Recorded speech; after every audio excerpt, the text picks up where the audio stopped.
If you're in survival mode right now, is it possible to be mindful at the same time? And how? Let me ask you this.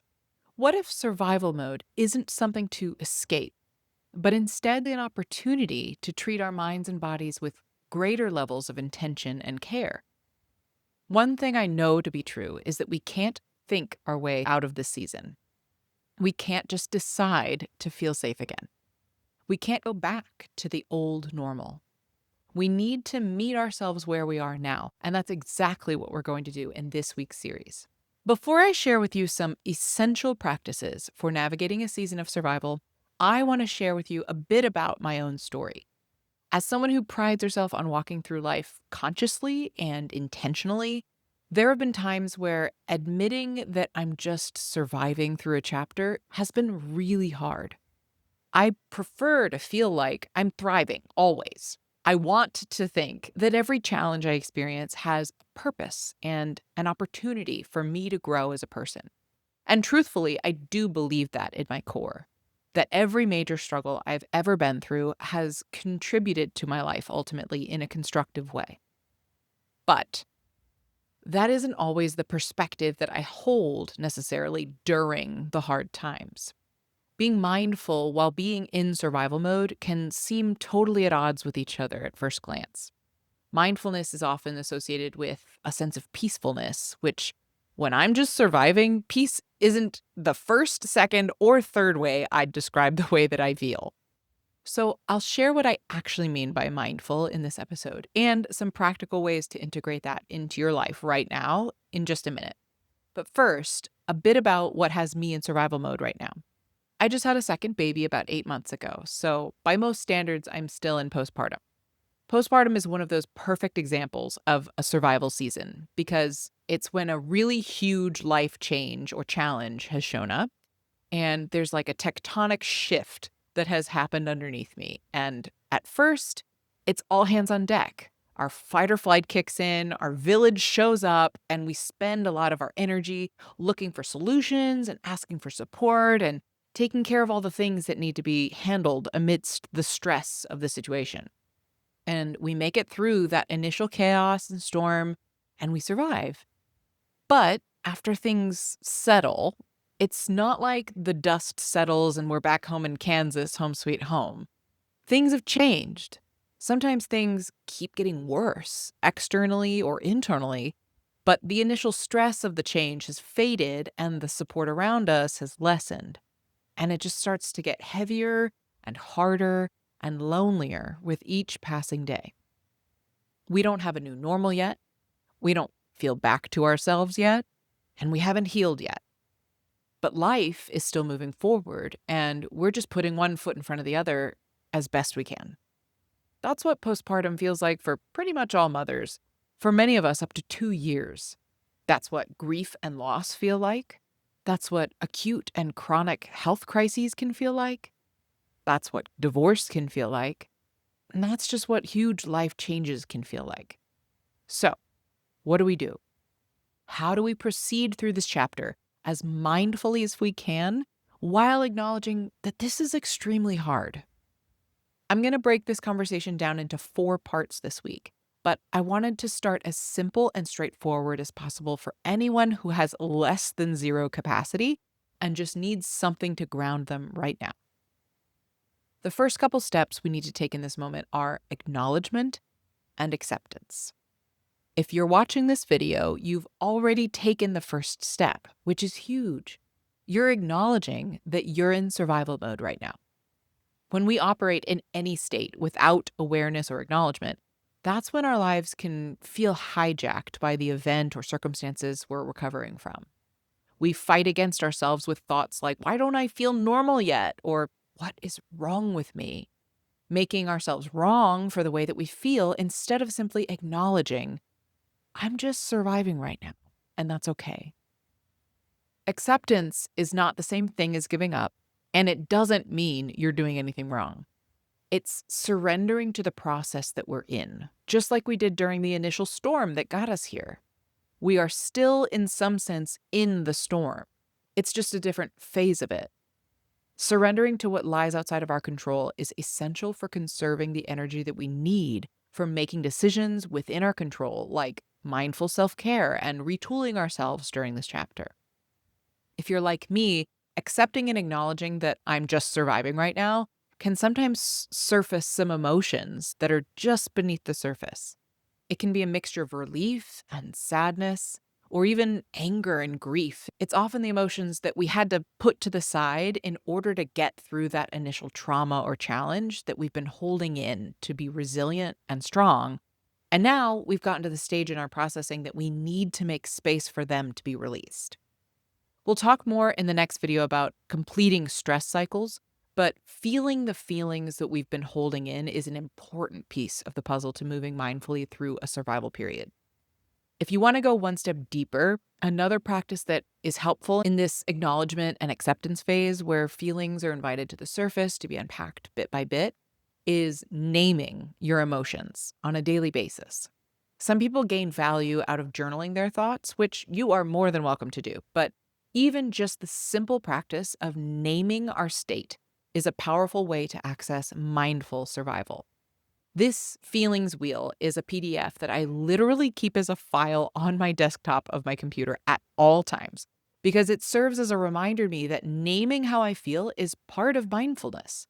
Like I said earlier, mindfulness can often be mistaken for being peaceful. And while mindfulness often does bring us more peace, it's not a means to an end. Mindfulness is a practice of connecting to ourselves, and during survival seasons in life, knowing how we feel is an essential way to stay connected. Naming, today, I feel empty. Right now, I feel confused. In this moment, I feel out of control.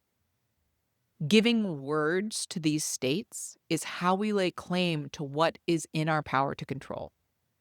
Now, what do we do once we've accepted, I'm surviving right now, and that's okay, and begin the practice of naming our states? When I say what's in our power to control, what do I mean?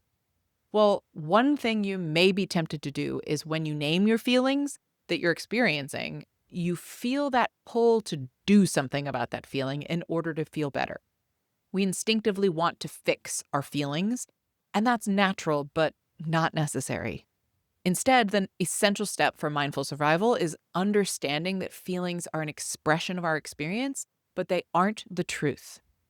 For example, by saying, I feel empty or I feel out of control, sometimes our brains like to fill in the blanks with the assumption, well, if I feel empty, then I am empty, and I need to fill myself up with something, which can trigger impulsive behaviors like binging or numbing out or busying ourselves to the point of exhaustion. Or if I feel out of control, then I am out of control, and therefore I need to regain control by taking big action and telling people how it's got to go, or becoming increasingly anxious about how and when things get done. This is not the truth. This is how we feel, and it's perfectly understandable and okay to feel the way that we do.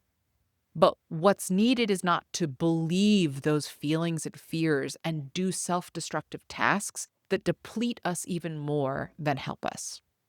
Instead, simply practice naming the feeling and accepting, this is how I feel.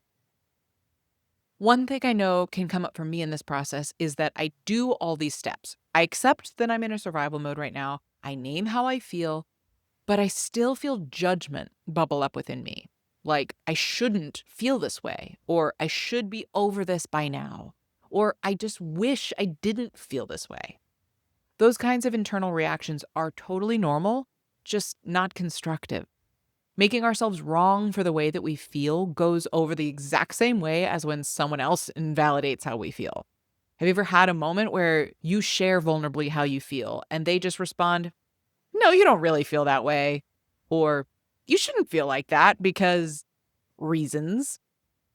Yeah, hearing that from the inside is just as shitty as when someone else says it to us. It's not helpful or kind.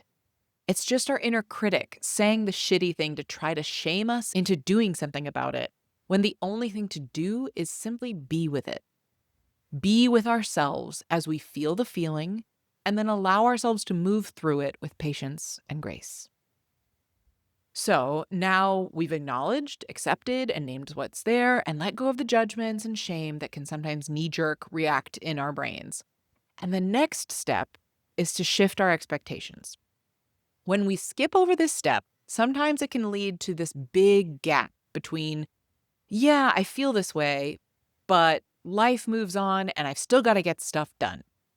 And yes, as I said, life doesn't stop just because we're in this state of being. But what we expect of ourselves needs to meet us where we are and not where we were or where we think we will or should be in the future. I find this means, for me, taking it day by day in terms of assessing my capacity. So I woke up today and I checked in with myself. What am I responsible for today? What needs to be done? And what would I like to be done? But it's okay if it looks a little different than I'm used to. For example, I need to work, feed myself, parent my children, care for my dog, and I'd like to be a present wife and friend. But what does my capacity allow for today? How can I approach this day of work with the space to lead from where I am? How can I remove obstacles and overwhelm from meeting my basic needs? How can I take care of my people and animals using what I have to give and not more? That could look like giving yourself permission to take things slow, or give yourself grace that today's best you can do is not a complete and accurate representation or measurement of your worth or who you are. It's simply mindfully making use of your current capacity. Think of it like when the power goes out in a big storm. Would you use all the battery life on your phone or laptop to scroll aimlessly on social media or watch TV? Or would you pace your usage based on needs only first and then be mindful until the power's back on? Same is true for your internal battery life right now. Don't burn all your fuel on things that aren't needed right now. I'll offer some tools that you can use for parenting and relationships in another video this week. But for now, simply embrace this approach. We're choosing the slow burn on our energy resources right now. Even if you have something higher gradient like a big presentation, or your kids or spouse are struggling with something and they need you, show up while giving yourself permission to be where you are now. I find that it's also really helpful to set expectations with others as well, not as an excuse, but to acknowledge our humanity and calibrate their expectations of us too. Like if you want to keep it professional, you can say, I'm working through a lot right now that's draining my capacity, but I'm doing my very best to be here and do what's needed. And I'm grateful for your understanding and grace. By putting yourself out there and expressing how you seek to be treated, i.e., with grace and understanding, you'll often receive a much more human and compassionate response from others than if you tried to hide it and power through. Don't confuse this with over-explaining yourself or oversharing what's burdening you, as both of those are trauma responses and can often have the reverse effect than we desire.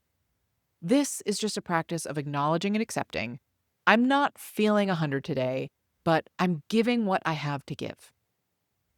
And lastly, as just starting steps for mindfully surviving, is do everything in your power not to take how other people show up personally. If they don't understand what you're going through, if they are unable to show up for you, if they make remarks that just don't sit right, release the need to deal with that right now.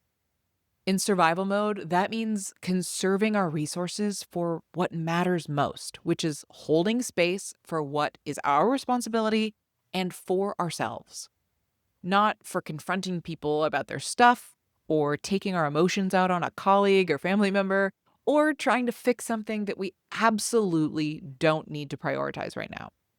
I am personally really guilty of forgetting this step. I seem to have a knack for taking on the most enormous and laborious tasks or conversations right when I am my most depleted. This is my current area of growth and self-compassion and permission. And it's understandable because when we're surviving, oftentimes we still haven't let go of that feeling that everything feels urgent, if not like a full-blown emergency. And if we treat everything like it's urgent and necessary and like an emergency we need to take care of right now, that's what keeps driving us deeper into our current state of survival. It reinforces the psychological and physiological experience that we aren't safe and that we have to stay vigilant. We're going to go deeper into this in the other episodes this week, so if you're interested, be sure to tune into those as well. But for now, let's take a deep breath together as we close out this episode.